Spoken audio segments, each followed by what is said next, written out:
Olá pessoal, tudo bem? Giovanni aqui para mais um vídeo, para passar algumas informações aí. Dia 30 se aproximando e a gente precisa definir o rumo do nosso Brasil. Eu começo dizendo o seguinte: eu era petista, eu era Lula, eu era fã do Lula. Quem não se lembra aí quando ele falou que tinha pago a dívida externa, quando na verdade não pagou? Então isso e outras coisas também foram me aborrecendo. Eu comecei a descobrir que ele só mentia. Eu fui apenas mais um, de tantas pessoas que ele conseguiu enganar e ainda engana. Então o que eu peço para você é o seguinte: pesquise antes. Não precisa confiar em mim não, que eu estou falando aqui não. Procure, se informe. Não seja refém da mídia falsa, mídia porca. Nós vemos aí UOL, Datafolha, Estadão, Veja, acho que até a própria Band, tantas emissoras aí que deveriam fazer um jornalismo imparcial, mas não fazem. TSE aí proibindo alguns canais, desmonetizando canais que falam a verdade, que dizem claramente o que está acontecendo no meio político. Então, para você aí que se absteve no primeiro turno, reflita um pouco aí, Temos mais uma chance no segundo turno de definir o futuro do nosso país. Eu quero um futuro melhor para o meu filho, de apenas aí, não tem nem 10 meses.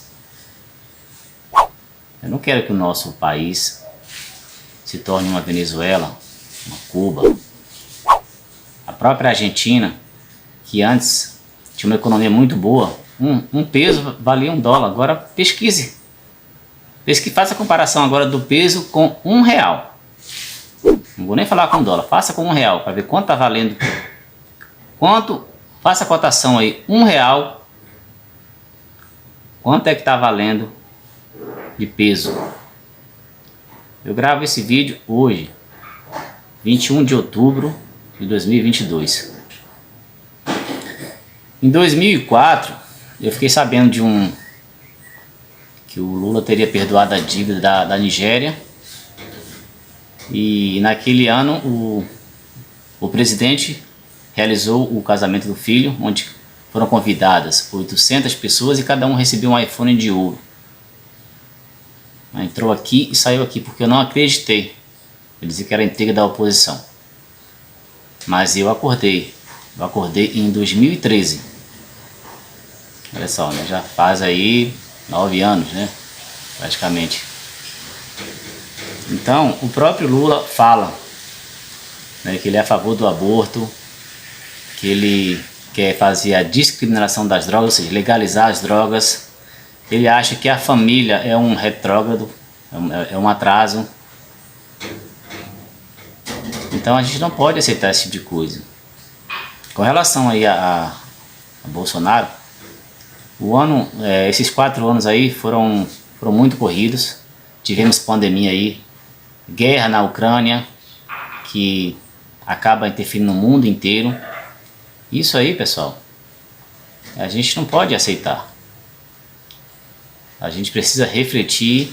Então eu volto a dizer, você que anulou seu voto aí, votou em branco, porque não gosta de Bolsonaro pela forma dele falar, repense um pouco. Dá uma pesquisada aí. Ele fez pontes aí no Rio Araguaia, ligando Goiás com Mato Grosso, ligando Tocantins com o Pará. Dá uma conferida. Quem é que não fala besteira aí? Quem é que não diz coisas que não deveria, que se arrepende? A gente não pode buscar no presidente defini-lo pela forma que ele fala. O Lula fala bonito, fala, encanta, E aí? Mas o que adianta? Ele fala do que o Nordeste é a região mais pobre, que não teve um presidente que mudou a educação. Ele fala aqui da Bahia. né? Por exemplo, a Bahia tem um dos piores índices do IDEB, né? Questão da educação aí. E a gente não pode aceitar isso. Então eu te peço encarecidamente, vote pelos seus filhos, pelos seus netos, para garantir um futuro melhor para eles.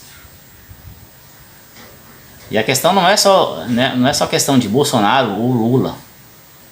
O mundo inteiro está de olho no Brasil.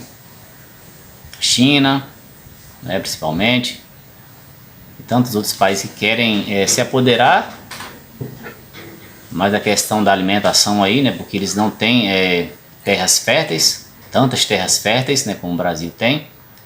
O Brasil é um país privilegiado nessas questões aí, né, nós não temos vulcões, desertos, beleza? E a nossa mata, a nossa Amazônia, todo mundo de olho. Nos Estados Unidos houve uma fraude lá com o Biden, até mortos votaram. E o que aconteceu? O Biden está no poder. Já aconteceram coisas estranhas aí que a gente não admitia, né? Falar assim, poxa, Estados Unidos permitindo isso aí, como teve lá aqueles aviões, helicópteros, né? Esqueci o nome do país agora. O Afeganistão. Os aviões foram tomados pelos guerrilheiros. Complicado, né? Uma das maiores potências do mundo. Então tem uma ligação aí muito estranha. Eu vou anexar um vídeo aqui junto, desde que eu estou gravando aí, de um professor. Então ele explica muito bem aí essa questão, né? Ele desenha e explica. Então eu vou anexar, gostaria que você acompanhasse, beleza? Para o vídeo não ficar muito longo. E pesquise, né? As próprias falas do Lula aí. Beleza?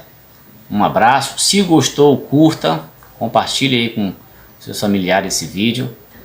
Porque antes, quando eu votava assim, por votar, não sabia direita, esquerda, centrão. Hoje eu sei um pouco.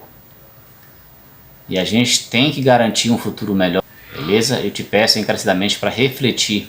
Você que votou em branco e nulo, repense o seu voto. Dia 30 está chegando e a gente precisa dessa vitória.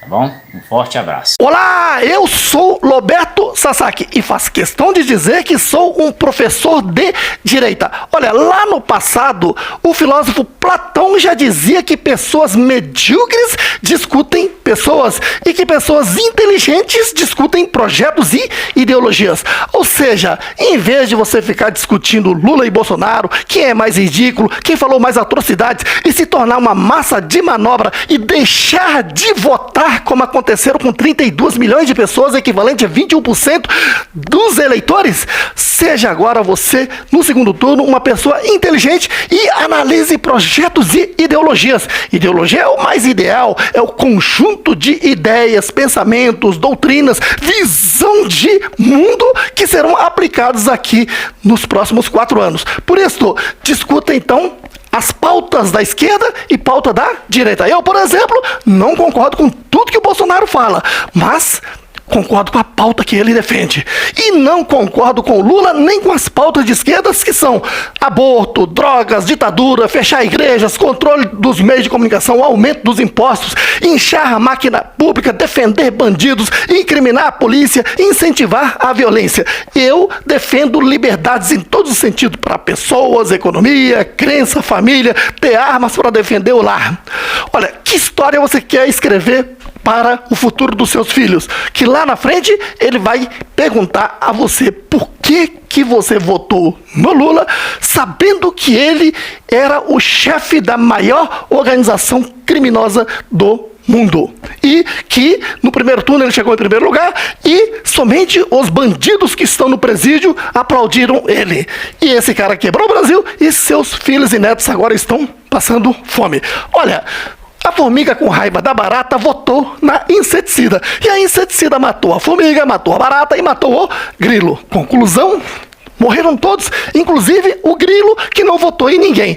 Não seja você o grilo novamente agora no segundo turno. Você recebeu uma aula para tomar suas decisões baseado em ideologias. Não deixe com que a sua raiva contra o Bolsonaro faça com que um ladrão quebre o país. Tamo juntos!